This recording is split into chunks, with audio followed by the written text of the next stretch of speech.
Good day, I welcome all of you who has joined us today. I'm Olga Tamanova, and today I greet you in Media Center, Ukraine-Ukrinform. This war is going on for almost 10 years. This is the 720th day of the full-scale invasion of Russian aggressor to our land. Traditionally, I'd like to thank all the representatives of media who highlight and tell the whole world truth about our heroic resistance. Today we invited you to the presentation of the survey results of the Ukrainian Veterans Foundation. These are the results of the latest survey, which is focused on the finding out the relevant needs and challenges of the veteran community and the veterans which face them during the adaptation to the civilian life. So today I would like to introduce our speakers. We are joined by Ruslana Velychko-Trifonyuk, the first Deputy Executive Director of the Ukrainian Veterans Foundation. We have Dmytro Martynenko, military veteran, active duty serviceman, entrepreneur, and Varto 2.0 competitive programs winner. Hello friends. So Ruslana, we will start with the presentation of the survey results. We know that now the Ukrainian Veterans Foundation and others are actively working to cover as many veterans as possible for them to get grants and start up their business. Is this need really relevant? We will get to know from this survey. Ruslana, let us speak about that. Do we have what we need on the screen? No, this is the report, this is not the presentation. Let our technical team cope with that. So far, let us speak about the surveyed, how the research took place for us to finally understand what was happening. So I think it's not a secret that as of now, we cannot provide the normal sociological survey, and all the organizations tell about that, the ones which deal with that all the time. That is why we did it just online as a survey, as a research, because last year in summer we surveyed and polled the employers. The employers gave us a bit of a picture what is really taking place, and in January 2023 all the employers announced and stated that 97% are ready to hire veterans. We provided a deeper research with the employers to understand whether these statements and intentions were declarative or not, whether they are real, and how they could really move to these actions. Unfortunately, we had rather sorrowful outcome because the employers could offer for the veterans rather low professionals with low qualification. However, the portrait of the veteran as of now has changed a lot since the beginning of the full-scale invasion, and we have such two gaps. So these surveys were done to somehow cover the gap and understand what we can base upon, because the employers are interested to get veterans and they are amazed and surprised why the veterans are not coming to them. However, it is necessary to give something different to the veterans, and we need to understand it. That is why we decided to create this survey and to research what exactly the veterans need, what's their current state, and what they are troubled with. And a bit of a teaser to the survey, it's not employment.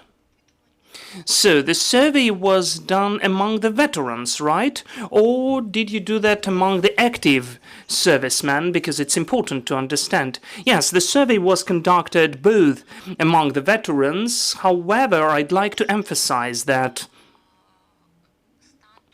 the status of the combat participant is already making the person the veteran. So the servicemen who have this status are also the veterans according to the legislation. And also we've got lots of veterans who are again taking arms in their hands and came back to the front line to protect their country. We need to take that into consideration as well. Ruslana, how many veterans were surveyed, or the active servicemen as well? We had the number of more than 1,000. Honestly speaking, I cannot tell you now. And first, we had deeper research to define which problems are the ones which are troubling veterans. And after deeper interviews, we created the questions to survey the veterans. As far as I understand, the survey was anonymous. Yes, the survey was anonymous. However, we had some of the checking questions, as we have them in sociology, to cleanse the data. So those were the essay or quiz questions to get rid of the answers which could distort the outcome. We all understand that as of now, we have a wonderful unfortunately Russian psychological operations. So there were some of the quiz questions to find out what the real answers were. Did the Ukrainian Veteran Foundation do that on their own, or did you involve anyone? All of our sociological surveys are done with a sociological group of rating. Even when we are doing that on our own, they always consult us, and we are incredibly grateful for that, because all of that is done pro bono. Okay, let us try to get to know among our technicians whether we are ready to show the presentation now. Dear friends, please let us know. This issue is still being solved. Okay, then. Let us change the order which was planned in advance. Sometimes our technical capacities are failing us, so I hope we will be able to launch the presentation itself. So far, Dmytro, let us talk to you. You are the veteran. You are also the active warrior and soldier, and we thank, all of us thank you, because everybody who is watching us, either online or offline, I agree with that. So could you please tell about your experience? We know that you have become the Varto 2.0 competitive program's winner. Did it really help you, and how did it help you? Why did you decide to take part in it? And which was the outcome you got or you're willing to get? I had a wonderful experience about that. Yes, my name is Dmytro Martynenko. Thanks to the Ukrainian Veterans Foundation and the grant which we got, we have a rather big team, and thanks to our team and the professional capacities to get a grant, the consultations were permanent, and people maintained us in this support. So we got this grant, and as soon as possible, we created the network of the cafes. As of today, we have the brothers in arms who are already interested to launch and to start up a similar cafe. And we even have the 4th cafe opened today in Pereyaslav, in Kiev region, by our brothers in arms. Recently, I went to help them choose and select the premises. I gave them all the developed info which we got, and we are constantly in touch with them, helping opening this cafe. So you are giving a kind of a permit for the similar brothers in arms as you are to open such cafes or coffee shops in the same way. Yes, you're right. This is the incredible need among the veterans, because it's very hard for the veterans to adapt to the civil society, taking into account their experience and the morale, what they saw, what they felt. And now when they come back to Kyiv city, for instance, and when they get to among the civilians, it's hard for them to understand them, and for the civilians it is hard to understand the military. This is the kind of a wall, a kind of fringe, which can be broken gradually thanks to the fruitful and permanent cooperation between the civilians and veterans. We need this network of communication between them, which will give them the opportunity to adapt veterans to the civilian space. Please, Ruslana. Well, look, in fact, our society still needs to be brought up. And our society needs to perceive the reality that we are at war. And in fact, the war will not be over today or tomorrow or even this year. There will be more and more veterans. And according to my own example, I may say that when I had a personal, well, not tragedy, but issue, I was bringing my brother from the hospital on the cart for a walk.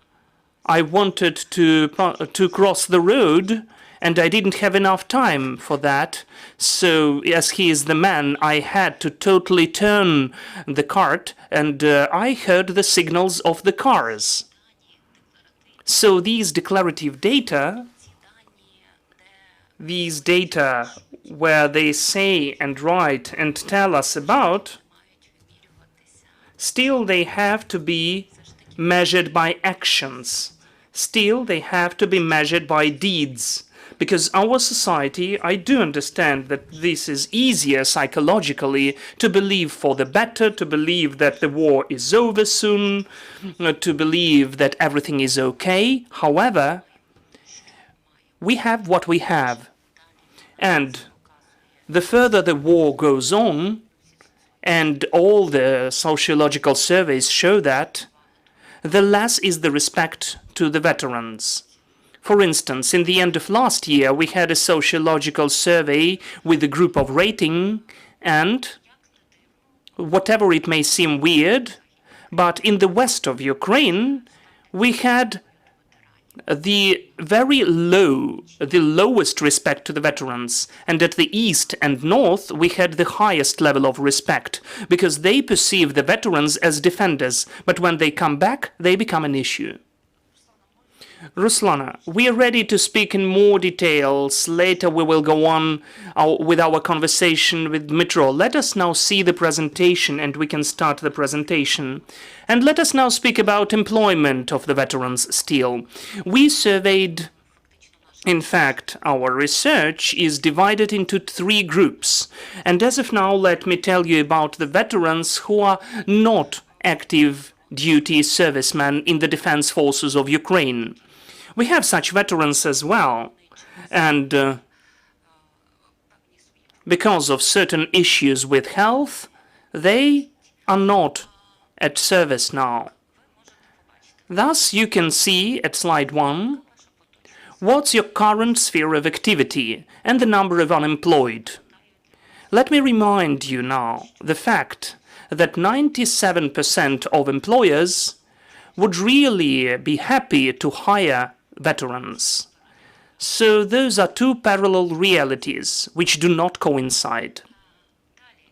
Then, would you like to start up your own business, entrepreneurship? You can see the figures, 50.14%. Let me explain why. This is not about the wish, this is about survival.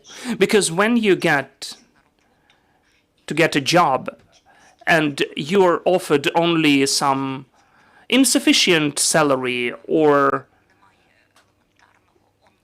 there is no onboarding process which would help the veteran, or you have a weird attitude from your colleagues, then the veterans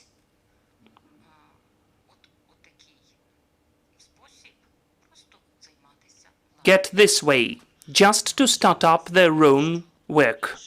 It's not a secret that the biggest employers of veterans are veterans themselves.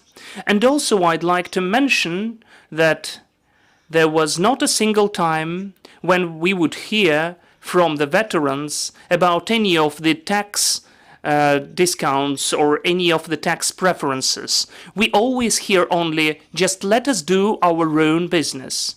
But as for the employers, we always hear that they need some tax exempts. I think that the state has already provided lots of preferences for businesses and tax benefits. So far, the businesses are not concentrated on defense only, so they can do whatever they want to do. And we need to take into consideration that the veterans paused their lives and went to defend us. So the points that they went to defend the state, motivating that they went to protect the authorities, are really bad points. And it is necessary to tell our society that it's just nonsense, because they are not protecting the walls of Bankova Street or Hrushevskoho Street or of the governmental quarter. They are protecting us, our society, each of us. Okay, which help do you need now or will you need in the future? Considering the previous data that many people now are unemployed, so they need financial support most of all.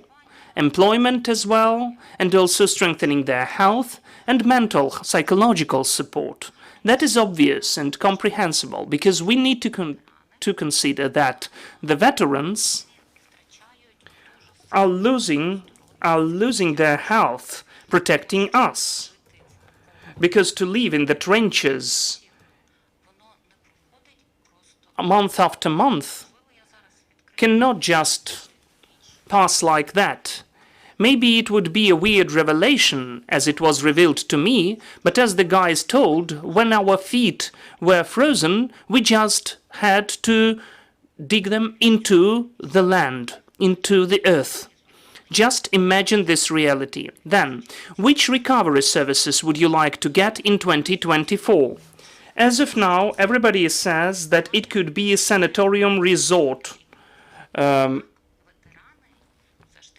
treatment, though the veterans say it is needed, though the people consider it is not. So creating any of the veterans' policy, we need to pay attention to the target audience for the sake of which you are doing that, not the target audience which can write a post in Facebook or in Twitter or anybody else in social networks and get many likes, because we have more veterans. And to focus this target audience, we need to focus on the vast audience. We need to respect these brothers in arms and take into consideration this data as well. Dental prosthetics is also a big issue as of now. We need to deal with dental prosthetics as well. Mental and psychological help. I am speaking about the veterans who are not at service now, because they need this help as well. Because all of them are now worrying for their brothers in arms. They are trying to help as much as they can. Now about the active servicemen, active duty servicemen. The sphere of your activity before you went to the army. You need to pay attention to that. All the employers should do that.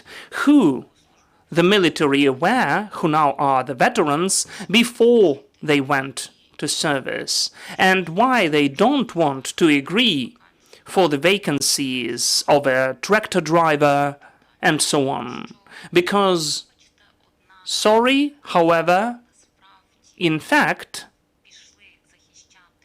the protectors and the defenders of our country who went there during the first days, those were, in fact,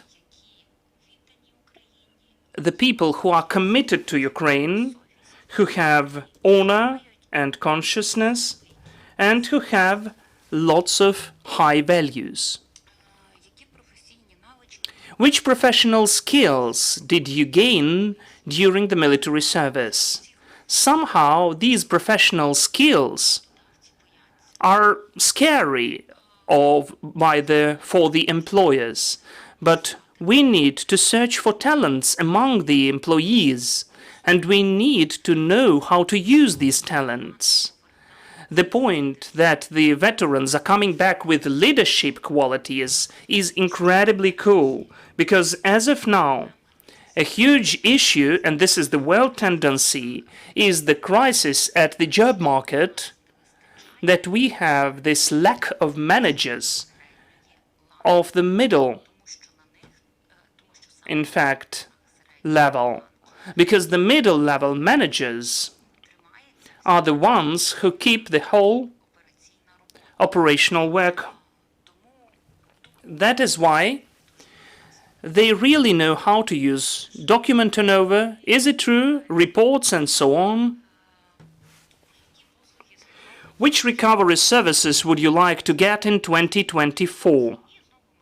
And again, we can see sanatorium and resort treatment, and dentists, and psychological and mental help and counseling, and so on. So we need to pay attention to these points.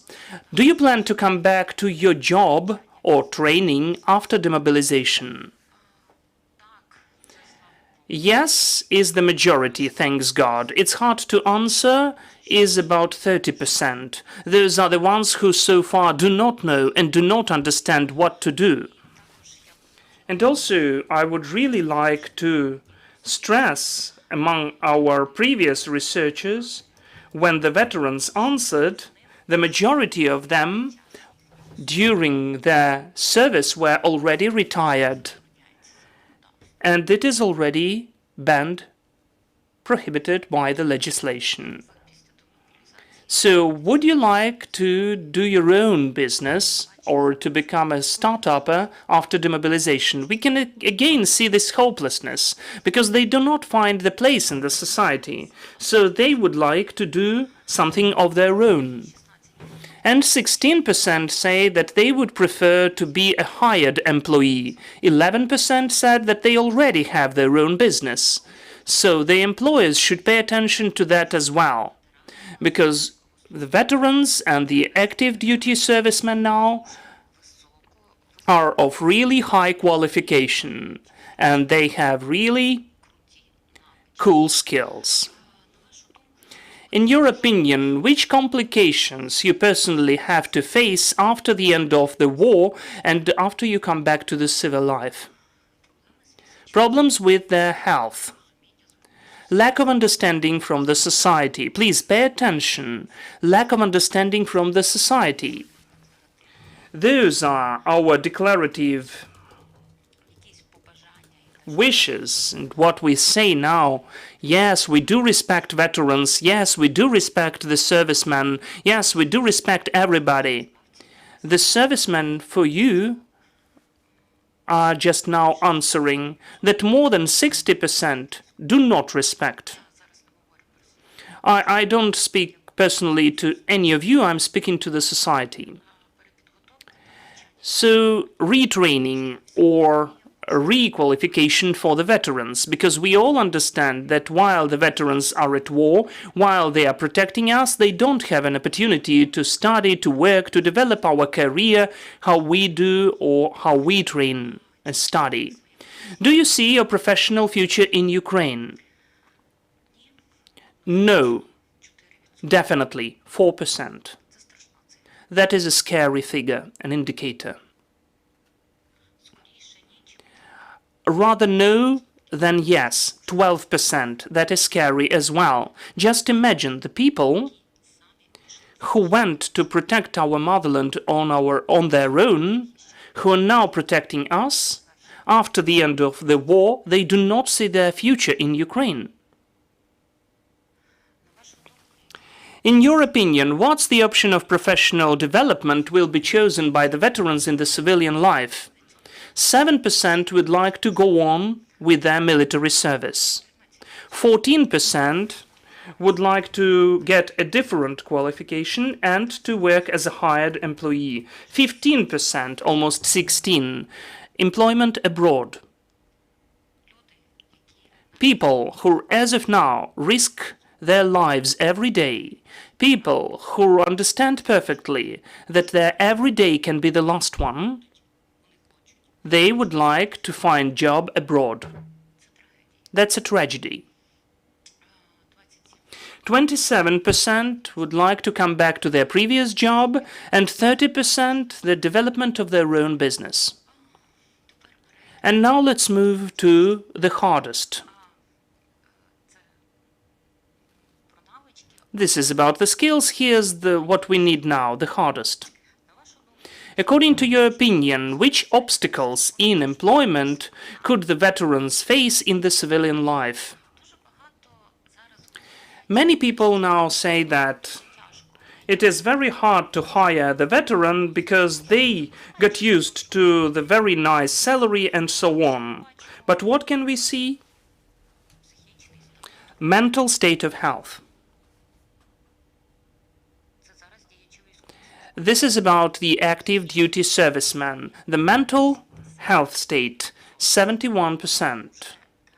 And then we have some salary, only as the second point. However, the Ministry of Defense needs to take that into consideration.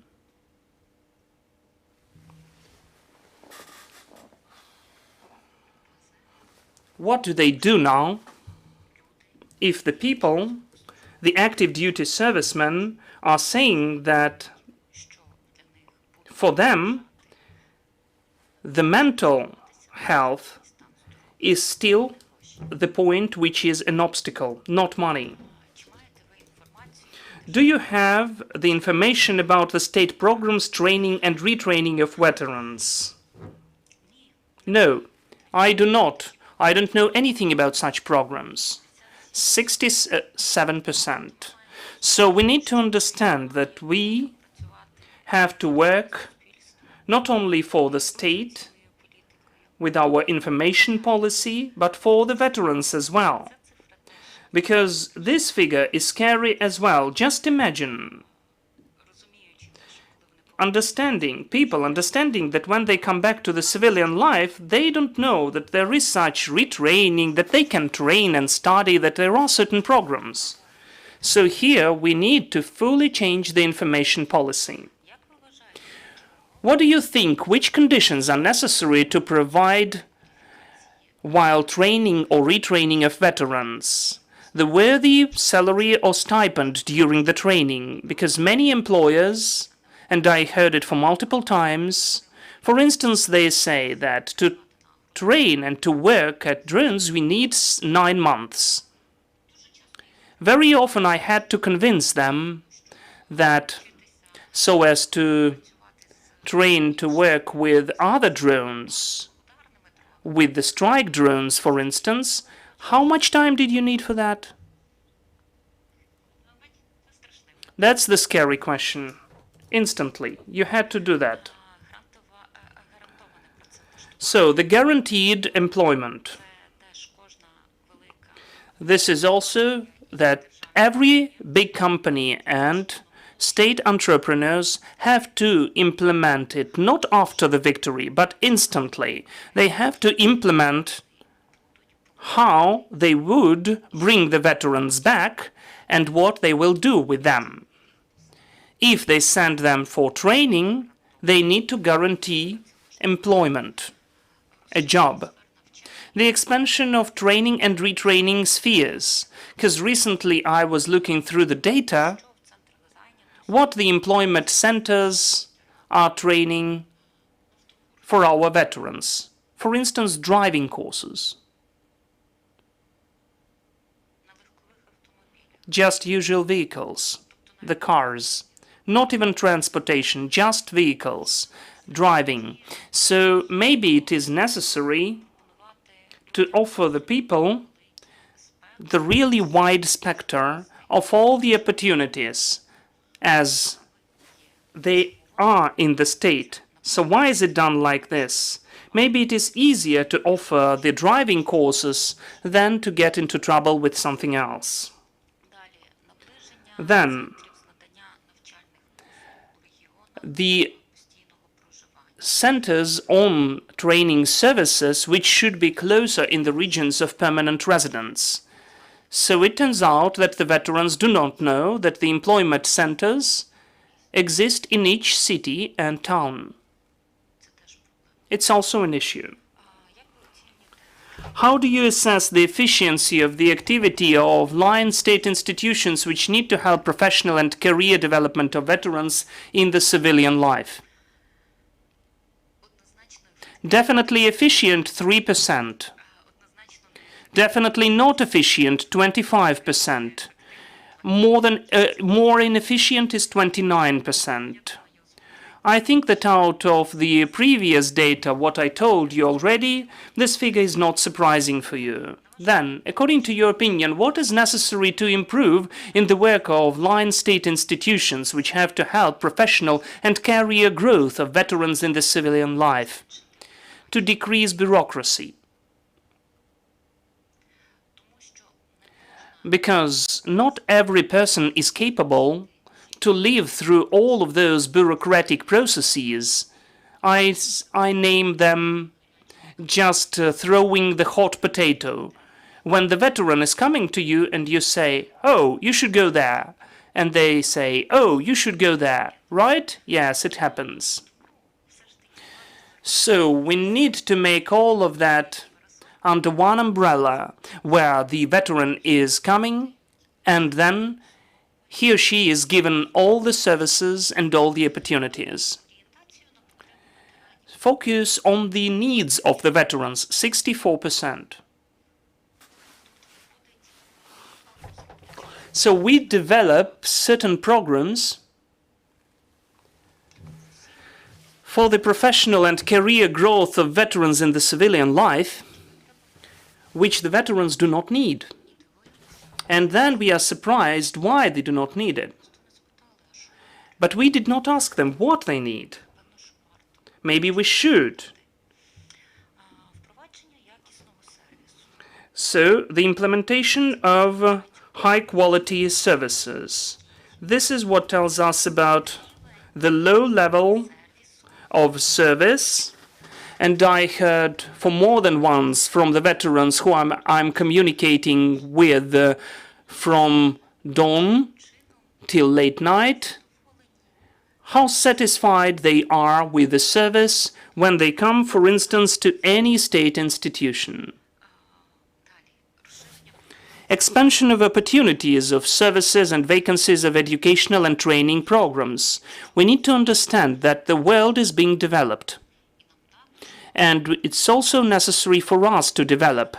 We need to understand that the crisis at the job market is not only here. This is the world tendency.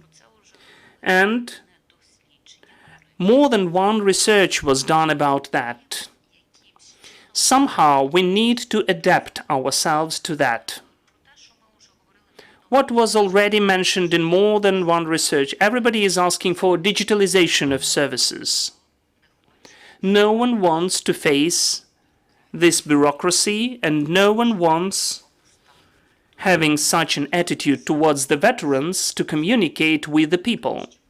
It's better to communicate with the phone or with the laptop. To develop communicational skills of the employees. Almost 39%.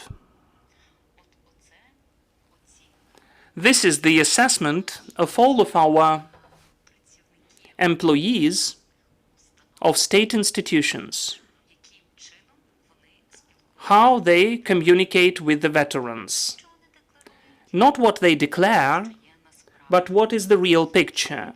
To provide inclusion and barrierlessness. If some center offers the veterans some service, however,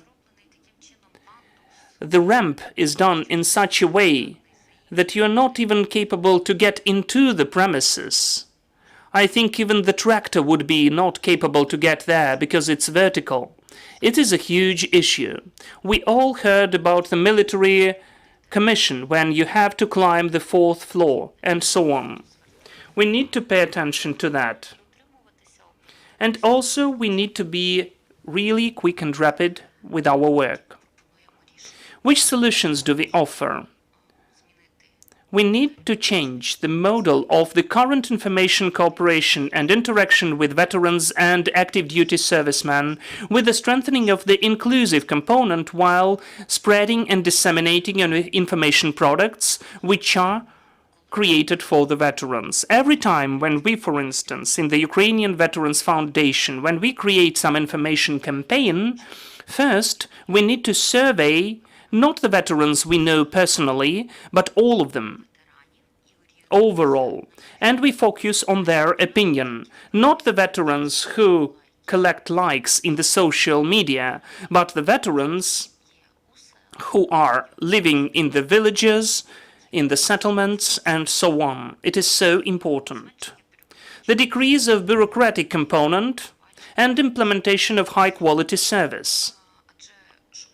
As each program which is being developed by the state should be based on the relevant needs of the veterans, of the wider circle, not just some advisor, the veteran who is closer to you, because that's his or her subjective opinion, not some friend, not some brother or relative, but the wider circle of veterans.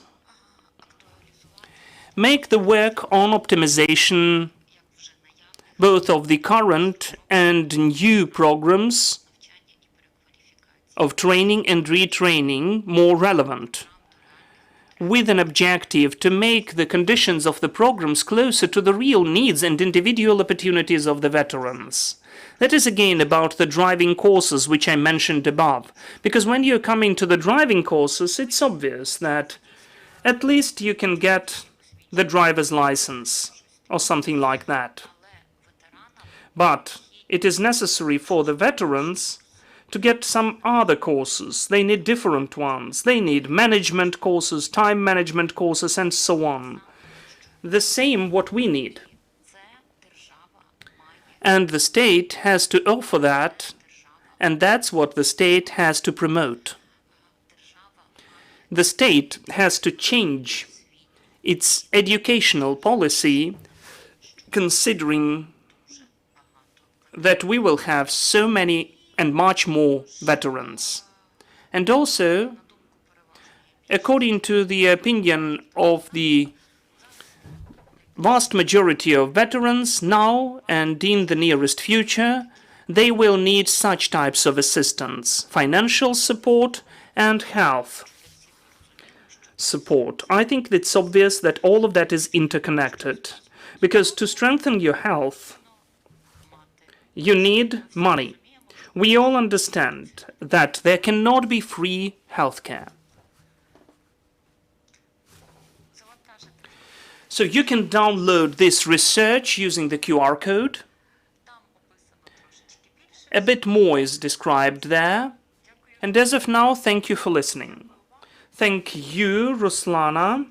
I hope that this research can be also downloaded at your website. It will be there.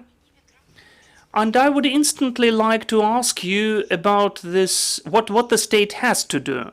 Because we understand that when we say that the state has to do something, that we have people everywhere. So what communication is taking place now? I understand that the veterans are not that likely to know about job employment centers. The issue that they do not associate the employment center with the place where they can get high-quality retraining. Maybe this is the issue. So this is the question to you, Ruslana, or Dmytro, if you're ready to answer as well. What can we do here? Maybe for the wider circle or active citizens to change it. And where do you see the development already? Let us ask Dmytro first.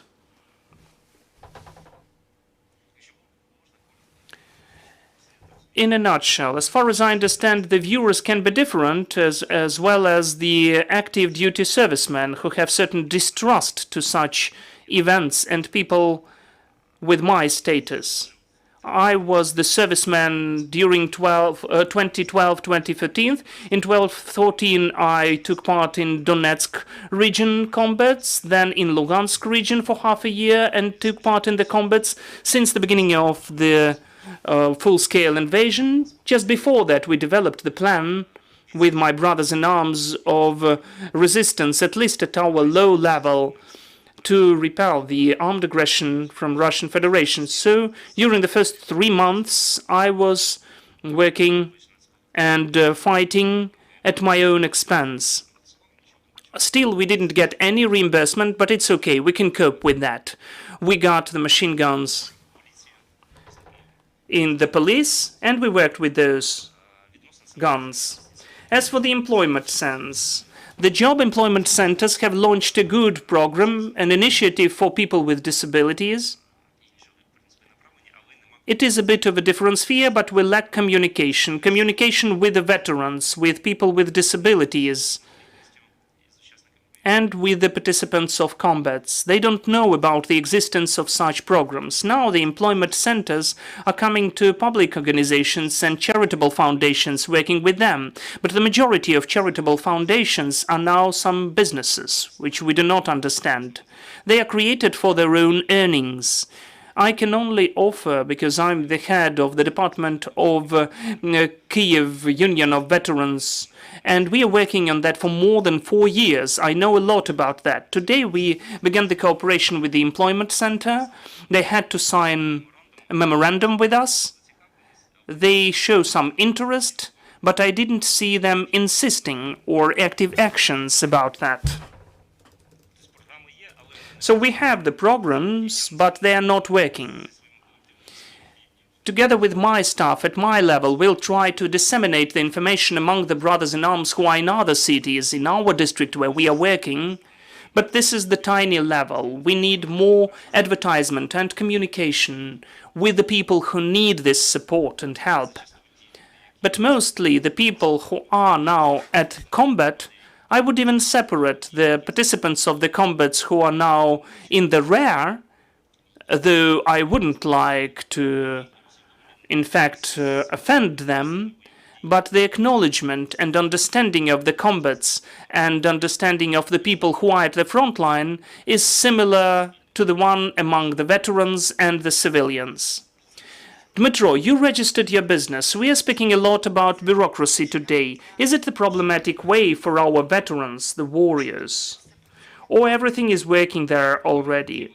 There are huge issues already, of course. First of all, I'm the active duty serviceman, so I cannot sign the contract as an officer, though I have a huge experience of combats. I'm communicating with soldiers and generals in one handshake or even direct acquaintances. And I brought the people who never took part in war, I brought them there and I helped them to register at the military service. Unfortunately, the programs which you mentioned had to go on for 6 to 12 months. We had to study and to find instructors on our own. It was a bit hard. I would like to thank you for the analysis of the veterans' needs. It is really the one which is now acting. It is totally correspondent with the reality. Ruslana, the question to you, how will you communicate this list of needs, which Dmytro says is so relevant for them, with the authorities which are responsible for its implementation? Do you have this dialogue? Do you consider that it can be working? Because we saw, out of what we saw, seems there is nothing hard there, and complicated there. The most important thing is to overcome bureaucracy. When we have the proper wish, we can definitely do that.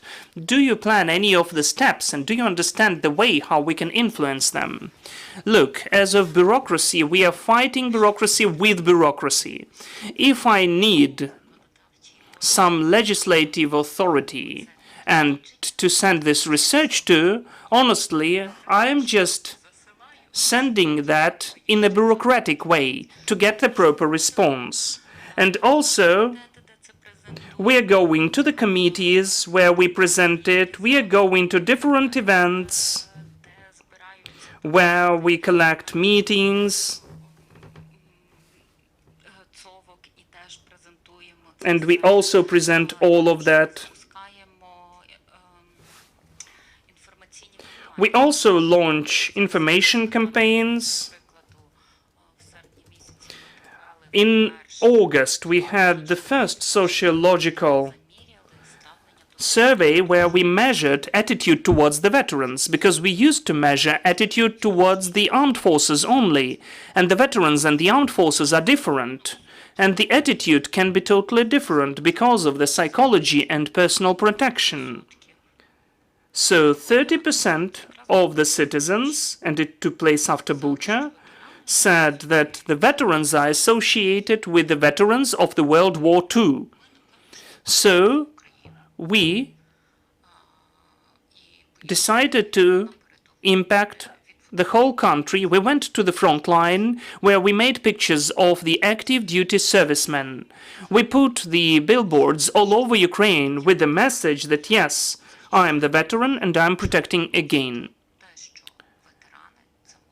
We want people to know that the veterans are young people, and every time when we provide a research, we analyze that, and we also every time provide some media campaign.